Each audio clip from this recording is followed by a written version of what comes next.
welcome to Triple SU. Dan di edisi podcast kali ini gue akan mewawancarai cutting gue yang berasal dari jurusan teknik komputer. Nah, penasaran dengan ceritanya seperti apa? Simak terus podcast ini sampai akhir, oke? Jangan lupa juga untuk di like, share ke teman-teman kalian, dan juga subscribe channel ini supaya kalian tidak ketinggalan dengan video terbaru dari gue. Oke, langsung aja kita mulai. Waktu itu kenapa akhirnya memutuskan untuk memilih jurusan teknik komputer?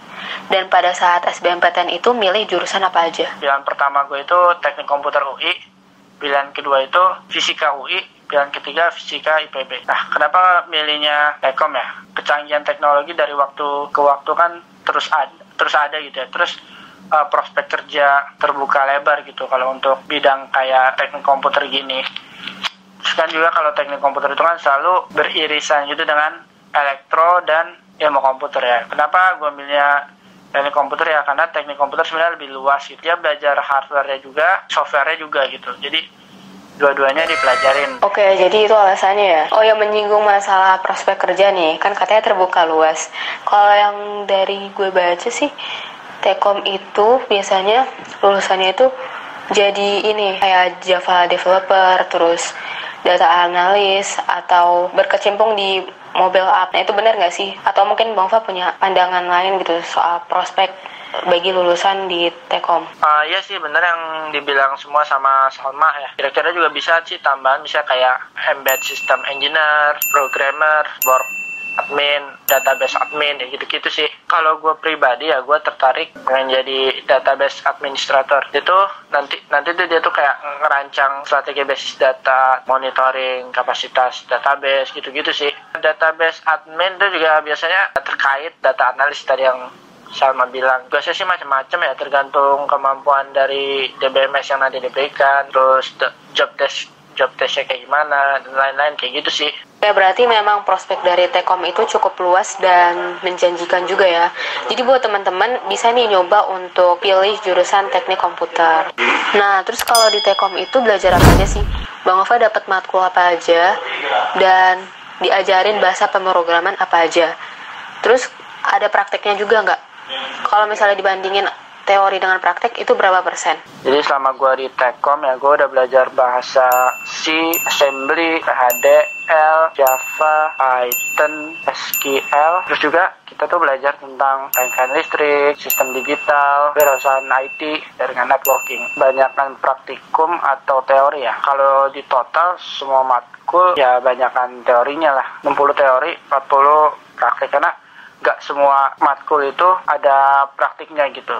Dan semua matkul yang ada praktik pasti ada teorinya, ya nggak sih? Cuman Tekom tuh wajib juga untuk langsung prakteknya gitu. Nah, ada nggak sih basic skill atau kemampuan dasar yang harus diketahui oleh teman-teman yang masih SMA? Mungkin yang paling penting tuh kan office word itu kan ya, kalau bisa anak SMA tuh udah lihai lah itu main kayak gituan. Terus kalau hardware itu biasa pengetahuan dasar terkait CPU, RAM, memori, gitu-gitu sih. Oke, jadi gitu ya. Oh ya, nih sama gue mau nanya, kalau di jurusan Tekom itu ada program magangnya apa enggak? Kalau seandainya ada, mahasiswanya itu dapat sertifikasi apa enggak? Ya, jadi DEP kayak ngebuka kesempatan gitu buat mahasiswanya kalau mau kerja praktek sih. Kerja praktek di DEP gitu loh. Dan lumayan banyak sih sekarang di DEP gitu. Ada sih sertifikasi, tapi itu biasanya tergantung perusahaan sih. Kalau yang di DEP Tekomnya, di DEP Tekom gitu, gue kurang tahu sih. Kalau di Tekom itu ujiannya tuh seperti apa? Lebih sering menggunakan paper atau sistem? Di Tekom ada paper, tapi itu dikit banget gitu, kayak cuman beberapa matkul doang. Tapi lebih kebanyakan tuh ujiannya itu tulis tuh ya bisa lewat online juga, maksudnya lewat mas atau skele gitu kan. Pilihan ganda bisa, kadang-kadang kalau tulis juga bisa esai gitu, atau project sih, biasanya project gitu, buat project coding dan segala macam gitu-gitu sih. Matkul favorit dari Bang Ova itu apa dan kenapa? Gua suka itu database. Itu matkulnya namanya sistem basis data. Ya kebetulan karena mungkin nilai gue waktu itu dapetnya bagus juga, dan nggak tahu kenapa, entah kenapa ngerti aja sama apa yang diterangin sama dosen gitu. Walaupun itu juga sulit, cuman seru aja gitu. Kalau ngomongin masalah teknologi gitu ya, kan seperti realita yang ada, yang namanya teknologi itu kan selalu berkembang ya dari waktu ke waktu. Nah, apakah setiap tahunnya itu kurikulum dan mata kuliah yang ada di jurusan Tekom itu bakal selalu berubah atau bisa dibilang diupdate atau gimana tuh? Ya bisa aja gitu diubah gitu, tapi ya nggak setiap tahun juga gitu. Dalam kurun waktu tertentu aja gitu diupdate. Kayak ada beberapa matkul juga yang memang tadinya nggak ada, ya jadi ada gitu. Atau bahkan yang tadinya peminatan dijadiin wajib, kayak gitu sih. Mungkin Bang Ova bisa ngasih fun fact nih mengenai anak-anak Tekom tuh kayak gimana sih? Fun fact anak Tekom ya, yang pasti dia anak Tekom tuh terkenal gamer. Itu yang pertama. Mungkin hampir semua juga itu pasti, kalau orang-orang bilangnya tuh katanya tuh biasanya yang komputer gitu tuh wibu yang suka nonton Jepang, tapi ya nggak semua juga, cuman terkenalnya gitu. Kalau gue nggak termasuk ya, gue bukan yang suka nonton anime Jepang gitu, nggak suka, karena orangnya logik semua gitu ya, logikanya jalan, jadi ketika diterangin tuh cepet nangkepnya gitu sih. Biasanya orang-orang kayak anak-anak Tekom tuh gitu rata-rata. Kalau gue bukan yang orang kayak gitu, gue sebenarnya belajarnya harus banyak. Kalau belajar dikit ya habis gue. Fokus itu yang paling penting sih, benar. Kenapa bisa nangkep cepet? Karena mereka semua orang-orangnya fokus gitu. Ketika belajar, waktunya belajar. Ketika waktunya main gitu. Belajarnya jago, mainnya juga jago karena fokus itu intinya. Nah, oke guys, jadi sebagai akhir dari edisi podcast kali ini, mungkin Bang Ova bisa kasih tips atau nasihat nih ke kita semua, terutama bagi teman-teman yang lagi berjuang nih untuk meraih cita-citanya gitu. Ayo, dipersilahkan. Oke.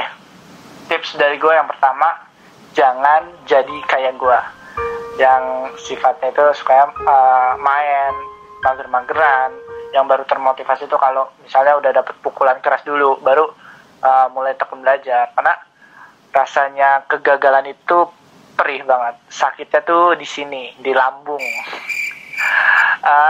Untuk meraih cita-cita ya itu tentunya kan mesti lewat proses yang namanya belajar, dan harus keras juga, tekun. Karena kata orang-orang ya, ketika kamu istirahat 1 detik, maka di detik itu pula ada berjuta sainganmu yang tak berhenti belajar.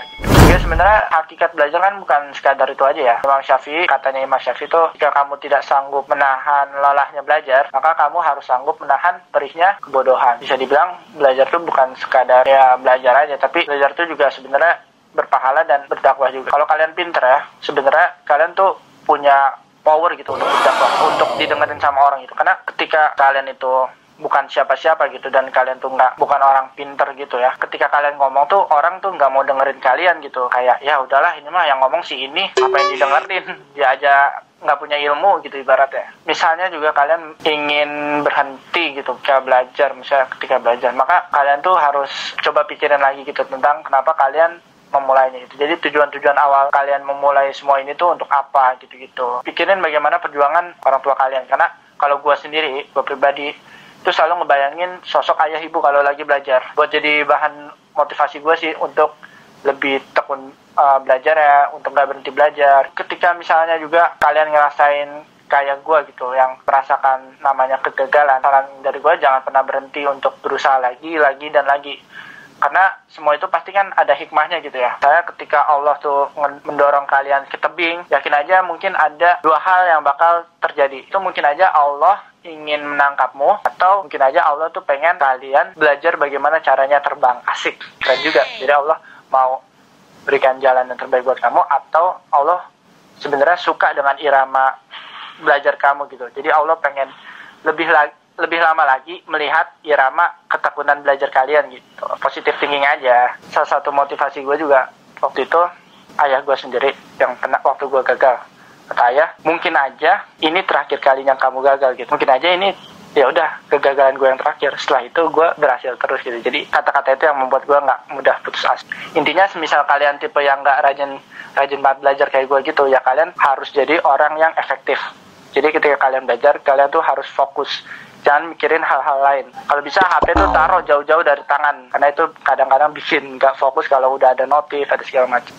Oke, jadi intinya itu kalau kata Bang Ova itu adalah belajar yang tekun ya. Terutama buat teman-teman nih pejuang PTN gitu. Ingat bahwa saingan kalian tuh banyak ya, se-Indonesia gitu ya. Jadi harus lebih tekun lagi untuk belajar.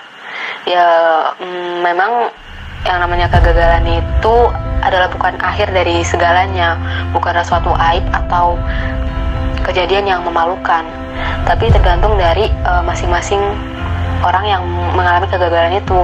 Kalau misalnya orang itu bijak dalam menghadapi kegagalan, maka ya dia akan mencoba untuk bangkit gitu, untuk menjadi lebih baik gitu, menjadikan sebuah kegagalan itu adalah sesuatu yang membuatnya menjadi lebih berkembang, menjadi lebih baik dari sebelumnya gitu. Kalau ya dari kutipan yang pernah gue baca nih, kutipan dari Einstein itu bunyinya kayak gini nih, a person who never made a mistake never tried anything new. Jadi siapapun yang nggak pernah berbuat kesalahan berarti dia nggak pernah mencoba sesuatu yang baru. Nah, jadi ya jika kita tahu nih sifat sukses yaitu harus melewati kegagalan, maka kita akan siap gitu untuk menghadapi segala bentuk kerikil dan juga batu yang ada di depan kita. Ya kalau misalnya kita gagal ya kita bangkit lagi, kalau misalnya kita jatuh ya kita bangun lagi gitu. Karena siapapun yang takut gagal dan gak pernah berbuat salah, ya sukses gak akan pernah dicapainya gitu. Nah terus juga tadi kata Bang Ova itu adalah niatkan belajar sebagai ibadah. Kita bisa dapat pahala dan efek dari orang yang berilmu tuh sebenarnya bisa dipakai untuk dakwah. Jadi kalau misalnya wawasan kita luas, orang juga pengen dengerin kita gitu, dengerin omongan kita gitu. Terus juga kita harus menetapkan role model gitu ya, untuk menjadikan motivasi dalam belajar. Contohnya kalau misalnya Bang Ova sendiri adalah menjadikan ortu sebagai motivasi dalam belajarnya. Ya waktu itu juga sempat cerita kan kalau misalnya ayahnya itu nyampe ngebimbelin gitu kan. Mungkin itu salah satu faktor yang membuat Bang Ova menjadi semakin semangat untuk belajar gitu. Oke, mungkin itu aja kali ya. Keren banget nih wajangannya. Makasih banget Bang Ova udah ngeluangin waktunya untuk sharing ke kita semua.